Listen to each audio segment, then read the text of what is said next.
안녕하십니까. 미래자산관리연구소의 신상열 소장입니다. 제가 세상에 없는 단 하나의 강의라는 주제로 매주 목요일마다 네, 제가 이제 줌으로 네, 이렇게 이제 줌으로 미팅을 하고 있습니다. 그래서 다음 주에는 이제 정책 자금에 대한 강의를 할 거고요. 이 정책 자금 유치를 중진공 중심으로 하는데 이 정책 자금의 강의는 굉장히 많아요. 근데 이게 저는 이제 철학과 가치의 문제라고 생각을 해요. 그 얘기는 뭐냐면 우리가 이 정책 자금을 단순히 예를 들어서 은행을 연결해서 어, 안 나오는 자금을 나오게 해줄 수는 없어, 사실은. 근데 은행을 연결해서 이제 빠르게 이제 또 이야기를 한다든지 아니면 기관을 통해서 어떤 인맥을 통해서 조금은 남아있는 자금을 쉽게 조금 더 융통을 할 수 있다든지 이렇게 되면 일단은 이제 브로커의 역할이다. 이렇게 이제 우리가 생각을 해볼 수가 있는 거고. 근데 대부분의 자금을 이제 영업을 하다 보면 그게 또 일이 어렵지가 않아요. 왜냐면 인맥이 탄탄하게 구축이 되어 있고 또 여러 경험들이 있으면 그 경험들을 통해서 이제 기업에 도움을 줄 수가 있는 역할이기 때문에 나쁘다는 얘기는 아닙니다만 우리가 중장기적으로 단순히 자금만 조달할 것이 아니라 기업의 성장의 관점에서 그 자금뿐만이 아니라 기업의 인증 그리고 이제 세무적인 이슈 그리고 재무적인 관점에서 이러한 관점을 우리가 가지고서 컨설턴트로서의 역할을 한다 그러면은 충분히 이 정책 자금의 유치를 통해서 기업하고 끈끈한 유대 관계를 맺을 수가 있다라고 생각을 하기 때문에 그런 측면에서 이 정책자금 성공 유치 중진공 중심으로의 강의를 기획을 했습니다. 단언컨대 그런 철학과 가치를 강의하고자 하는 사람은 없다.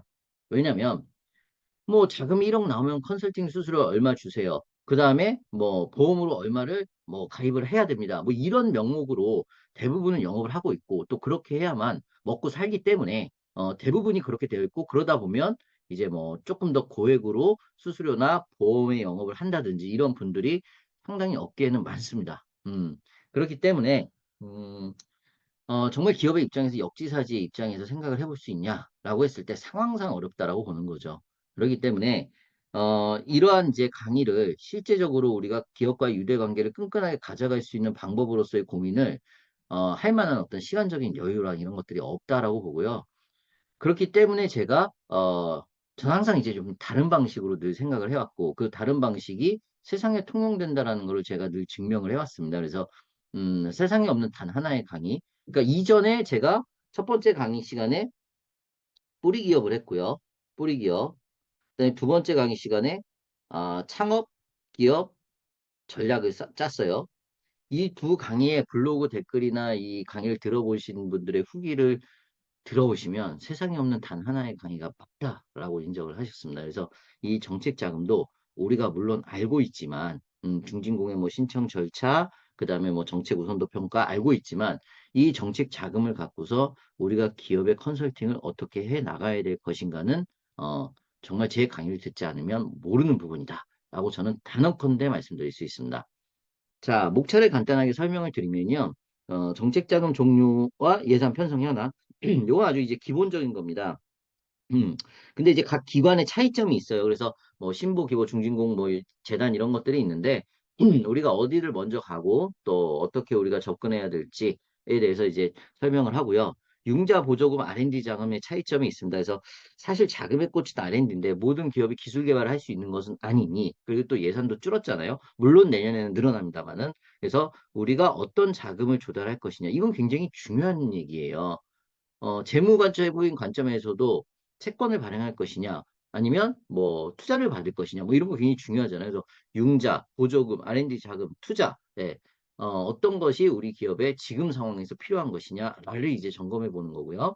그 다음에 제가 중진공 위주로 한다고 말씀을 드렸잖아요. 그래서 간단하게 신청 절차 알아보시고, 그 다음에 이 결국에는 지금 경쟁률이 3월 달 같은 경우에 막 30대 1까지 간 데도 있어요. 일단 여기서 다 탈락이 되더라고요. 그러면 이 정책 우선도 평가를 받기 위해서 어떻게 우리가 또 준비를 해야 되느냐. 그리고 우선도 평가를 받고 나서는 또 서류도 상당 부분 드러납니다. 현장 실사 나오고 뭐 이럴 때는. 그래서 이제 그 부분들에 대해서 제가 또 말씀을 드리고요. 결국은 부채잖아요. 부채는 갚아야 돼요. 그래서 결국엔 이 기업의 신용도나 대표이자의 신용 등급이 결국에는 나중에 이제 은행 대출까지 연계해서 이어진다 그러면 어떻게 관리를 해야 될 것인가라고 우리가 한번 살펴보고요. 그리고 결국에는 이제 가점이겠죠. 그래서 기업 인증 특허 활용에 대해서 우리가 조금은 자금과 연결시켜서 음, 한번 살펴볼 것입니다.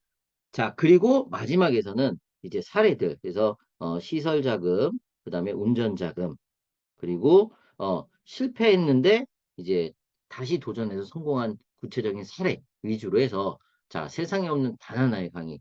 어떻게 하면은 정책 자금을 성공적으로 유치하고 그 유치한 자금을 잘 활용해서 기업을 성장시킬 수 있게끔 우리의 역할이 무엇이고 그 일을 서포트함으로써 우리의 수익을 어떻게 가져갈 것인가에 대해서 강의하도록 하겠습니다. 자, 다음 주 4월 18일 목요일 21시입니다. 네, 제가 4월 18일 21시 전에 사실은 당일날 이제 골프 약속이 있는데 금방 치고 돌아와서 예, 철저하게 준비해서 여러분들한테 꼭 소중한 시간이 될 수 있도록 예, 완벽하게 준비하도록 하겠습니다. 감사합니다.